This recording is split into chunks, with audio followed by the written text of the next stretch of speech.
Have you ever looked around and wondered how in the world two people earning the exact same income can end up in completely different financial situations 5 or 10 years down the line? It's a fascinating puzzle, isn't it?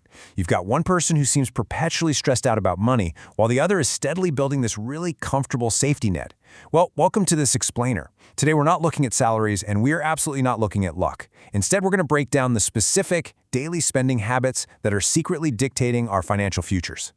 And that brings us to the big question. Same income, different choices, why? This right here is the whole foundation of our analysis. Because when income is equal, the wealth gap basically boils down to choices. We're diving into the daily specific decisions that are quietly building or, destroying long-term wealth. And just to be clear right off the bat, we're completely ignoring any sort of judgment or social commentary here. We are focusing purely on the cold hard math and the genuinely fascinating psychology behind why we actually buy what we buy. Okay, let's dive into this. To really grasp the wealth gap, we have to completely reframe how we look at spending. It's definitely not about good people versus bad people.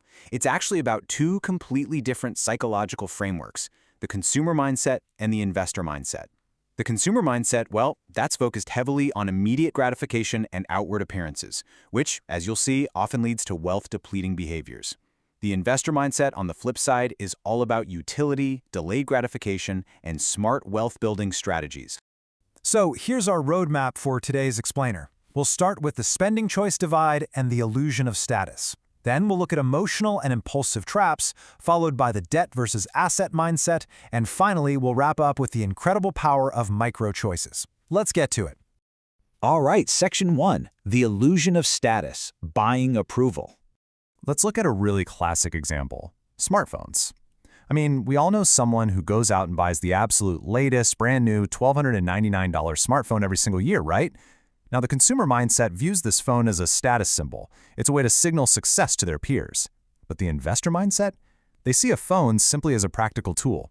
If last year's model still works perfectly fine, upgrading isn't an investment at all. It's just an unnecessary expense. Which brings us to a really crucial definition, the depreciating item. Basically, this is anything you buy that actively loses value over time. Designer clothing, super expensive luxury watches, these are prime examples. Now sure, throwing on a flashy designer label might make someone look wealthy for a night out on the town, but focusing on those labels rather than actual financial results, that is exactly the kind of trap that prevents someone from actually becoming wealthy. Now contrast that with a wealth-building asset. This is a resource that either generates cash flow or appreciates in value over time. We're talking about things like shares, index funds, or real estate. It's just a simple truth. An oversized flashy watch won't make you wealthy. It just makes you look like you spent a lot of money. Assets, however, work quietly in the background to literally multiply your wealth. So, to sum up this first section, we land on this really simple but incredibly powerful rule. Getting likes on social media or, getting nods of approval from people you don't even really like, that does not equal wealth. The absolute best foundational financial strategy you can adopt right now is to completely drop the habit of buying things just to impress strangers. Moving right along to Section 2. Emotional and impulsive traps, the urge to spend. So on one side, we have gambling, buying lottery tickets, hoping for a lucky scratch-off. It's an entirely emotional purchase based on nothing but hope. On the other side, we've got investing. And investing isn't about hoping for some sudden stroke of luck. It's about the strategic, calculated math of putting your money into the market and letting time steadily work for you. One approach relies on a miracle, the other relies on mathematics.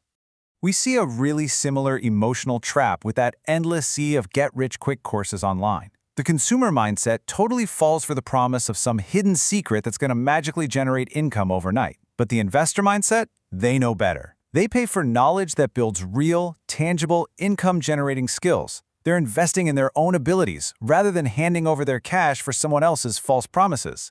And this brilliantly illustrates a really fantastic behavioral tool to combat those emotional urges.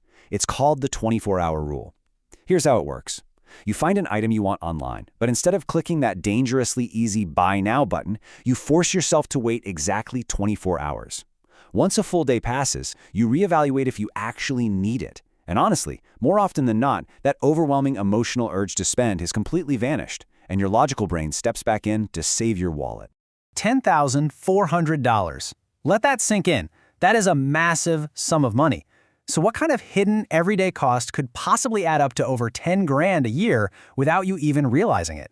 Well, here is the exact math behind that wealth killer. If your habit is spending just $200 a week on expensive nights out at clubs and restaurants, which, let's be real, is incredibly easy to do once you factor in drinks, dinners, and ride shares, that compounds into a staggering $10,400 annually. That is over 10 grand effectively evaporating into thin air every single year, all from what feels like a totally harmless weekend habit. All right, let's head into Section 3, Debt versus Asset Mindset, the math of borrowing. Now, what's really interesting about this slide is the monthly cash flow comparison. Just look at the contrast here. It's staggering. Look at the first bar, a luxury car payment of $800 a month. That is a massive liability for something that is actively losing value the absolute second you drive it off the lot. Now contrast that with the second bar, putting that exact same $800 into an investment that actually grows. One choice totally shackles you to a depreciating liability. The other builds a compounding asset. Ultimately, it all boils down to this harsh reality. High-interest debt is an absolute wealth killer. Think about credit cards used for impulse purchases.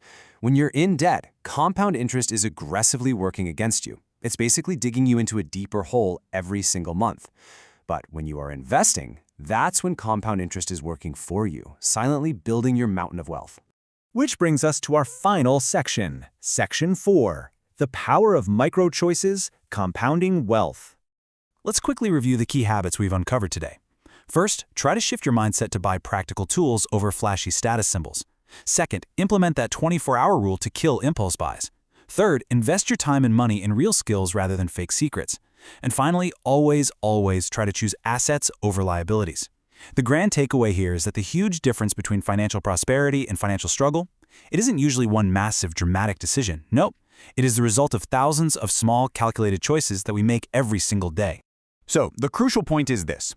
Wealth isn't about earning more, it's about keeping and growing what you already earn.